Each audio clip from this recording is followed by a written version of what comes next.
इलाहाबाद उपचुनाव को लेकर राजनीतिक पार्टियां जोरों शोरों से तैयारियों में जुटी हैं। भले ही चुनावी प्रचार बंद हो गया हो, लेकिन आरोप प्रत्यारोप का सिलसिला अभी भी जारी है। आज अंबाला शहर से भाजपा विधायक असीम गोयल ने इलाहाबाद के पूर्व विधायक अभय सिंह चौटाला पर इलाहाबाद उपचुनाव को लेकर तीखा हमला बोलते हुए कहा कि अभय सिंह चौटाला को लगता है कि उनकी राजनीति की दुकान में सामान खत्म हो चुका है, इसलिए वो किसानों की भावनाओं का सहारा लेकर उसे राजनीतिक सीढ़ी बनाकर अपनी राजनीति की दुकान चलाना चाहते हैं। उन्होंने बताया कि वो इलाहाबाद रहकर आए हैं और इस बार जनता का मूड अभय सिंह चौटाला के खिलाफ है। विधायक असीम गोयल ने कहा कि संविधान के बीच ऐसा पहली बार हो रहा है कि कोई उपचुनाव किसी इंसान की जिद की वजह से हो रहा है। उन्होंने कहा कि जिद कभी भी लोकतंत्र का हिस्सा नहीं हो सकती। देखिए, 2024 के चुनाव जो आने हैं सामान्य तौर पे विधानसभा के, अभय चौटाला जी को लगता है कि हमारी राजनीतिक दुकानदारी में सामान खत्म हो चुका है। किसान साथियों की भावनाओं को मैं कहूँगा उनसे खिलवाड़ करके या उनका सहारा लेके उसको राजनीतिक सीढ़ी बनाकर वो अपनी राजनीतिक दुकान को चलाना चाहते हैं।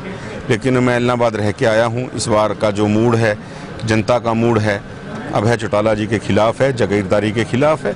और मैं सीधा कहना चाहूँगा कि देखिए, दो तरीके से ही चुनाव होते हैं, या तो संविधान में कोई दिक्कत आ जाए या भगवान किसी को अपने पास बुला ले।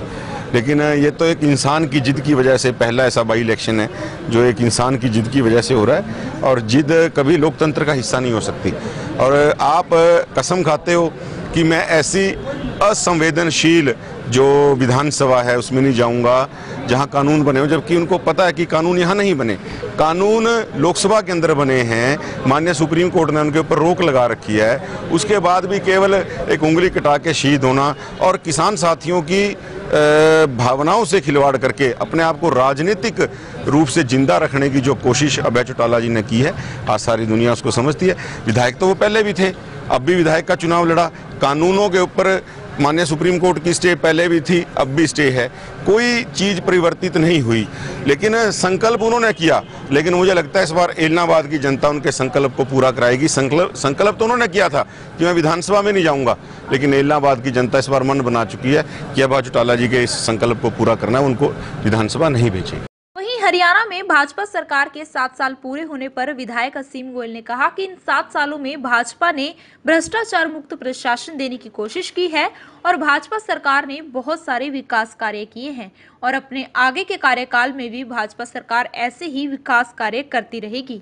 सालों के अंदर भ्रष्टाचार मुक्त प्रशासन देने की हमने कोशिश की है और बिना पर्ची, बिना खर्ची, भाई भतीजावाद, क्षेत्रवाद के बिना, परिवारवाद के बिना जिस प्रकार से नौकरियां लगी, जिस प्रकार से चाहे विधायक था उस क्षेत्र का नहीं था, उसके समान रूप से विकास हुआ। आदरणीय मनोहर लाल जी ने एक बहुत बड़ा माइलस्टोन जो है सेट किया है। ई गवर्नेंस के नाते बहुत सी चीज़ों की हमने शुरुआत की है। बेटी बचाओ बेटी पढ़ाओ के नाते जो हरियाणा कभी कलंकित माना जाता था, जहां बेटियों को कोख में मार दिया जाता था, उस नाते हरियाणा ने आज अग्रणी स्थान पाया है। तो 7 साल में बहुत सा काम, मैं कहता हूं अमूल चूल व्यवस्था परिवर्तन का काम आदरणीय मनोहर लाल जी की नेतृत्व की इस भारतीय जनता पार्टी की सरकार ने किया है और आने वाले समय में भी हम ऐसे ही करते रहेंगे।